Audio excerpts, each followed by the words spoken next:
Hola, antes de comenzar con esta historia me gustaría que le hicieras like a este vídeo y te suscribas para poder subir más contenido como este. Novela. Hermana, en esta vida yo soy la reina. Episodio 282. Nuevos encuentros. Conde Contarini, ¿cuándo se casará? Octavio tartamudeó, completamente desprevenido de que un tema así surgiera de repente mientras visitaba a la duquesa Rubina. Ah, bueno, mi difunto padre falleció hace poco. Ah, es verdad. Así fue. Rubina, a quien no le interesaban los sentimientos o circunstancias personales de Octavio, respondió con indiferencia. Su prometida debe estar muy afligida. No estaba claro si se refería a que estaba afligida por el aplazamiento de la boda o por la muerte de su futuro suegro, pero a los oídos de Octavio sonó diferente. Camelia debe estar muy afligida, porque la boda se cancelará. No tenía idea de hasta dónde podía revelarle a Rubina en ese momento. Así será. Así que solo hizo la promesa que podía. Pero no se preocupe. Es la mujer más hermosa y sofisticada de la capital. Con Isabella no había preocupaciones en ese aspecto. Me aseguraré de que sea de gran ayuda para la duquesa, así que no se preocupe, jajaja. Rubina también sonrió satisfecha. La prometida de Octavio es la hija del barón Castiglione, dueño de una gran empresa comercial que compite por el primer puesto en la capital. Octavio la apoyaría en la corte y su esposa sería su fuente de financiación desde fuera. De cualquier manera, era una situación ventajosa. Está bien, conde Contarini. Confiaré en usted. Déjemelo a mí, jajajaja. ¿Cómo puede ser esto? Los lamentos de Camelia llenaron el salón de Ariadne. ¿Cómo pudiste hacerme esto? Camelia gritó con lágrimas y mocos por todas partes. Camelia odiaba mostrarse desaliñada, pero hoy no tenía tiempo para considerar eso. Cornelia abrazó a Camelia en silencio. Consolar a una amiga triste era originalmente tarea de Felicite, pero Felicite no estaba allí. Felicite tiene 25 años este año, un poco mayor que el resto de sus amigas. Todavía no ha encontrado un buen partido. Entonces su padre, el vizconde Elba, la envió a un convento hace solo unos días para ahorrar en la dote. Camelia. El rubor de Camelia se mezcló con las lágrimas y manchó el vestido blanco de Cornelia, pero nadie lo señaló. ¿Qué voy a hacer ahora? Nadie lo mencionó, pero en la mente de todos, las 3 letras convento surgieron pesadamente. La noticia que Camelia trajo hoy fue la notificación de la ruptura del compromiso por parte de la casa Contarini. Octavio de Contarini envió la carta de ruptura sin dar ninguna razón. El barón Castiglione se resistió al principio, diciendo que la ruptura no era posible sin una razón válida, pero si la persona principal del matrimonio se negaba rotundamente a casarse, no había forma de forzar el matrimonio en sí, aunque se pudiera recibir una compensación por daños. Ahora Gabriele, quien se había casado con el hijo mayor del marqués Montefeltro y se había convertido en la señora Gabriele en lugar de la condesa de la Torre, consoló a Camelia. La situación de la familia Castiglione es diferente a la de la familia del vizconde Elba. ¿Estarás bien, Camelia? Ciertamente la familia del barón Castiglione no enviaría a Camelia a un convento por falta de dote. Pero la vergüenza ante los demás era una razón más que suficiente para enviar a una hija a un convento. El barón te quiere mucho, no pasará algo así. Julia también intervino. Pero sus voces carecían de convicción. Probablemente Camelia podría casarse. Pero el nivel de su pareja sería sin duda muy inferior al de Octavio de Contarini. Camelia había pasado la edad de casarse y había estado comprometida con un hombre durante demasiado tiempo. A menos que se casara con un hombre muy pobre que se mudara a su casa, la mejor opción que Camelia podía esperar objetivamente era ser la segunda esposa de un noble mayor. Y eso si llevaba una dote considerable. Octavio, ¿por qué demonios? Las lágrimas de Camelia caían sobre la alfombra.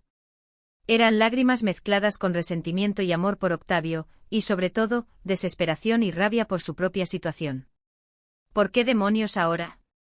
Esa era la misma preocupación que tenía Ariadne. ¿Por qué demonios Octavio de Contarini ahora? Ambos formaban una pareja bastante adecuada, y la familia Contarini había recibido la dote de Camelia de la familia Castiglione debido al compromiso de sus hijos. No se sabía la cantidad exacta, pero según Camelia, era una suma considerable. En caso de ruptura del compromiso, tendrían que devolver todo ese dinero.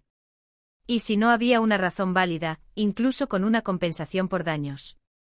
En su vida anterior, Octavio se había casado dócilmente con Camelia. Aunque a veces discutían, tuvieron varios hijos y, por lo que recordaba, una vida familiar bastante decente. Ariadne rebuscó en sus recuerdos para ver qué había cambiado entre su vida anterior y esta. Lo único que había cambiado en los matrimonios nobles desde que regresó a esta vida fue la ruptura de su compromiso con César. La hermana de Octavio no parece tener una relación ilícita con César en esta vida, ¿será por eso que algo se torció? La conexión era demasiado lejana.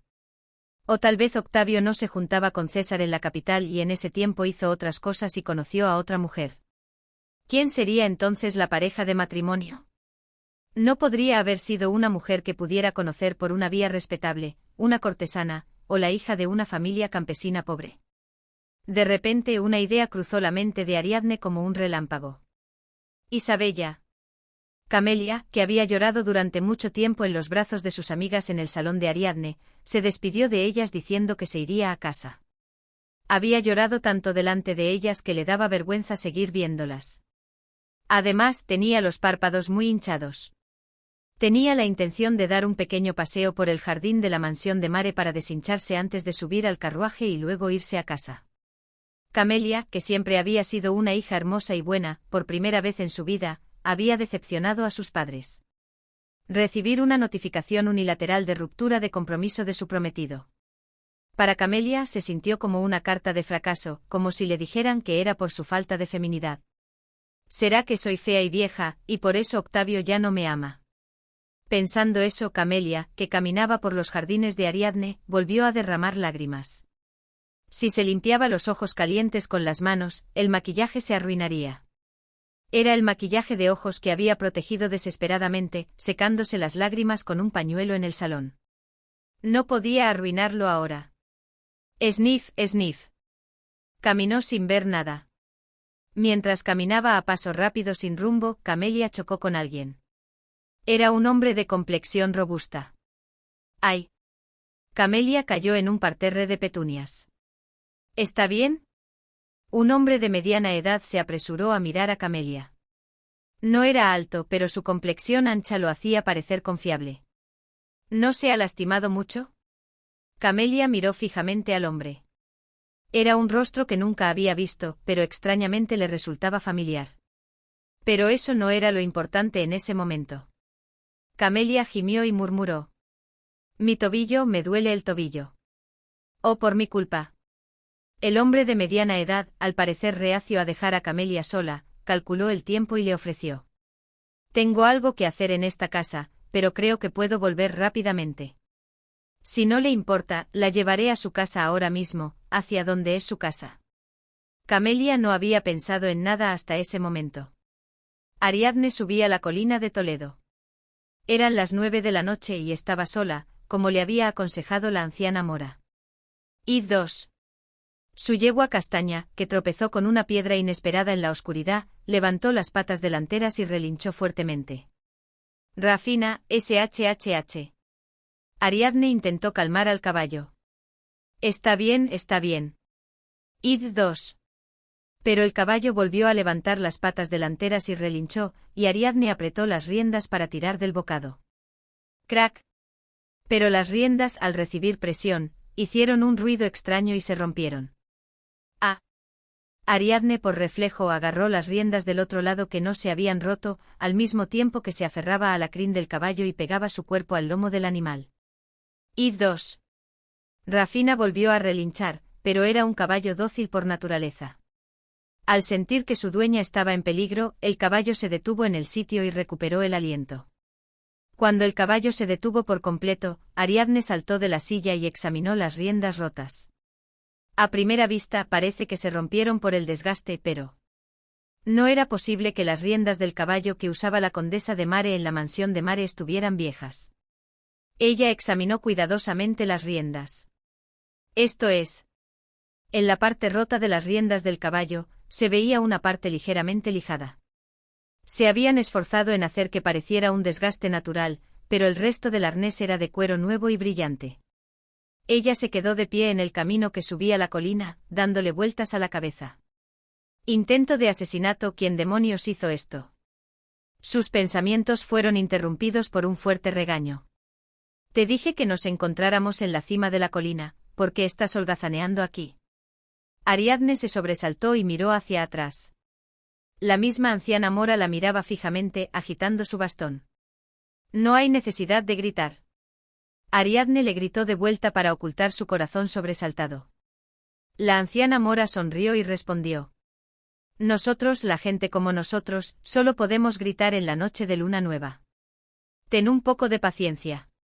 Ella tomó la delantera en el camino que subía la colina. Vamos, sígueme. La luna va a salir. Ariadne ató las riendas rotas al bocado y siguió rápidamente a la anciana que subía a la cima de la colina con pasos rápidos y sin rodeos. Pero la anciana mora parecía no estar del todo satisfecha con eso. ¿Por qué no te mueves rápido? ¿Te comiste un caracol hervido o qué? Ariadne hizo un puchero. Los caracoles no son nuestra comida. Por alguna razón, sentía que podía ser caprichosa con esta anciana. Y el estado de ánimo en sí era bastante sombrío. Los caracoles son un plato tradicional de Gálico. Ariadne había estado de muy mal humor desde que escuchó los rumores que circulaban por la capital desde el día anterior.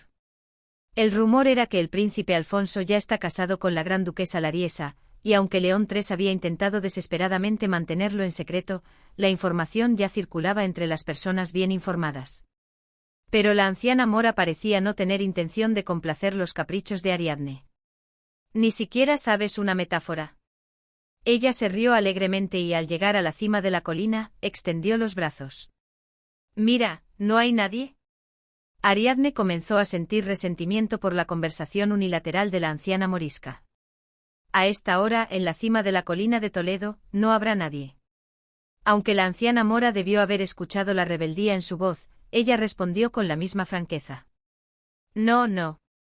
No me refiero a eso. Mira el cielo. Ariadne miró el cielo como le indicó la anciana. Normalmente las estrellas brillaban como si el universo fuera a caer a la tierra, pero esta noche, aunque no estaba nublado, todo el cielo estaba oscuro y tranquilo. TSK. No hay luna. La anciana mora sacó polvo de oro brillante de su cintura y lo esparció por todas partes. Luego agitó su bastón y dibujó un cuadrado que conectaba los montones de polvo de oro. Vamos. Hablemos. Ariadne había visto este tipo de acto antes. El día que la criada de Lucrecia murió, la mujer gitana que huyó al Imperio Moro hizo lo mismo. Aunque la forma geométrica específica era diferente. Ella asintió lentamente. ¿Es usted real? Hice bien en seguirla. Creías que era falsa. La anciana, ofendida, dijo con brusquedad. Ariadne se encogió de hombros. He conocido a muchos estafadores. Después de conocer a la mujer gitana que se fue al Imperio Moro, Ariadne había conocido a la mayoría de los gitanos con poderes psíquicos y a los adivinos de tarot que operaban en el reino etrusco. Lo que decían era generalmente similar. Que se acercaba una calamidad y que si ofrecían sacrificios y oraciones, todas sus preocupaciones desaparecerían. Eran de ese tipo. Ella dijo que creía, pero en realidad no bajó la guardia. Ariadne, para probarla, le preguntó a la anciana. Me pasó algo desconcertante mientras subía. Las riendas del caballo se rompieron. Ariadne observó atentamente a la anciana. Si fuera una mentirosa, se notaría en su actitud al responder. Me pregunto si fue un intento de asesinato, ¿qué debo hacer? Los estafadores, en muchos casos, responderían que ofreciera oraciones aquí. Sin embargo, la anciana respondió sin rodeos. No te preocupes por esas tonterías. ¿Un intento de asesinato es una tontería? En el gran esquema de las cosas, no es nada. La anciana sonrió y dijo. En lugar de eso, hablemos de cómo regresaste, regresadora. La anciana dijo con los ojos brillantes. No una regresadora a medias.